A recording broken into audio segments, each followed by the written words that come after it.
আমরা প্রায় 2500 গাছ সৌন্দর্য বর্ধকের জন্য কিছু গাছ লাগানো হবে। আমরা হাওড় রক্ষার জন্য স্থায়ী পাচ্ছি। বেরিবারটা দুবন্তই থাকবে, কিন্তু ওইটাকে ব্লক দিয়ে একটা স্থায়ী করতে হবে, প্রতি বছরে যে না ভাঙে। এই অবহেলিত মানুষের জীবনমান উন্নয়ন করতে হলে প্রথমেই যে মানুষের যে সমস্যা, এই খালিয়াজুরির মানুষ, এটা হলো আজকে যারা মানে জেলে, হেমন্তকালে তারা হলো কৃষক। এই খালিয়াজুরিতে প্রায় 25,000 কৃষক পরিবার আছে এবং 12,000 নিবন্ধিত জেলে পরিবার আছে।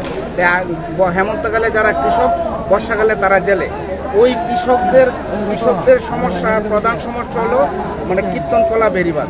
ওই কীর্তনকলা বেড়িবাঁধকে যদি এটা মানে স্থায়ী বেড়িবাঁধ মতো এরকম বলতেছি না, বেড়িবাঁধটা দুবন্তই থাকবে, কিন্তু ওইটাকে ব্লক দিয়ে একটা স্থায়ী করতে হবে, প্রতি বছরে যে না ভাঙে।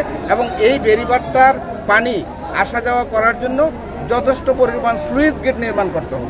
যদি স্লুইস গেট নির্মাণ করা যায় তাহলে সময় মতো স্লুইস অফ হবে, সময় মতো স্লুইস অন হবে।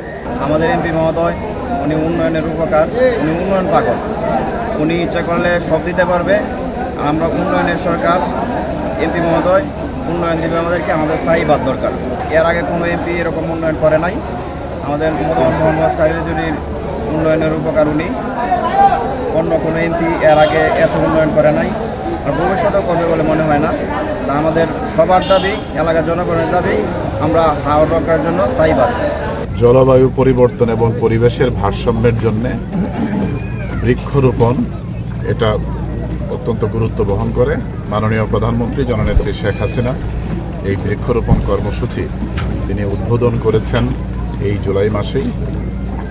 আজকে এখানে আমরা আসছি এই হেমনগর কান্দা যে আশ্রয়ন প্রকল্প, যেখানে ভূমিহীনরা প্রায় 350 ভূমিহীন পরিবার এখানে ঠাঁই পেয়েছে। জননেত্রী শেখ হাসিনা তাদেরকে এই ঘরগুলো উপহার দিয়েছেন। এদের কারো কোনো ঘর ছিল না। 250-টিরও বেশি ডিজাইন অপশন নিয়ে ওয়ালটন স্মার্ট ফ্রিজ, বোঝে আপনার প্রয়োজন। আজকে তারা সবাই এখানে উচ্ছ্বসিত এবং আনন্দিত একটা ঘর পেয়ে। এখানে মা বোনেরা, বাচ্চারা, ভূমিহীন যারা এতদিন বলতো তারা আর এখন ভূমিহীন না, তারা আজকে ভূমির মালিক। এখানে আমরা শুরু করলাম খালিয়াজুরি উপজেলার বৃক্ষরোপণ কর্মসূচির অংশ হিসেবে। প্রথম আমরা আসলাম এই হেমনগর কান্দা আশ্রয়ন প্রকল্পে। গাছ এখানে লাগানো হবে। সারা খালিয়াজুরি উপজেলাতেই আজকে বৃক্ষরোপণের জন্যে আমরা উদ্যোগ নিয়েছি।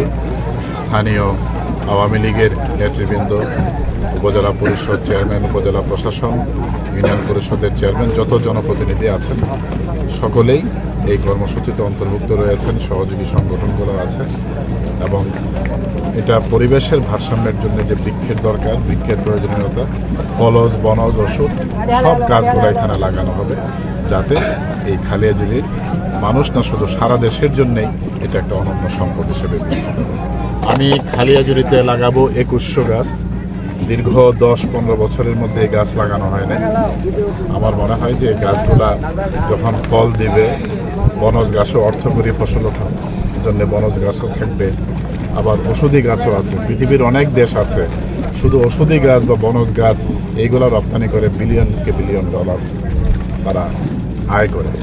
তাই গাছ লাগানো উপকারিতা 3 ধরনের। ফলজ গাছ খেয়ে পরে মানুষের পুষ্টির জন্য এটা খুব দরকার। বনজ গাছ তার পরিবারের জন্য এটা একটা অর্থকরী সম্পদ, অর্থকরী ফসল।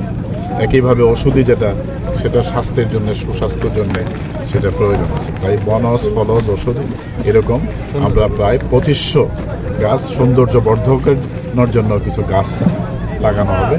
সেগুলো ইনশাল্লাহ সঠিকভাবে পরিচর্যা করার জন্য যারা গাছ লাগাবেন তাদের কাছে আমি অনুরোধ করে যাব, তারা সুষ্ঠুভাবে, সুন্দরভাবে পরিচর্যা করবেন, যাতে এই গাছগুলো বাঁচে এবং আগামী 1 বছর, 2 বছর, 3 বছর পরে এই খালিয়াজুরিকে আমরা একটা সুন্দর বৃক্ষের অবস্থায় দেখতে পাবো।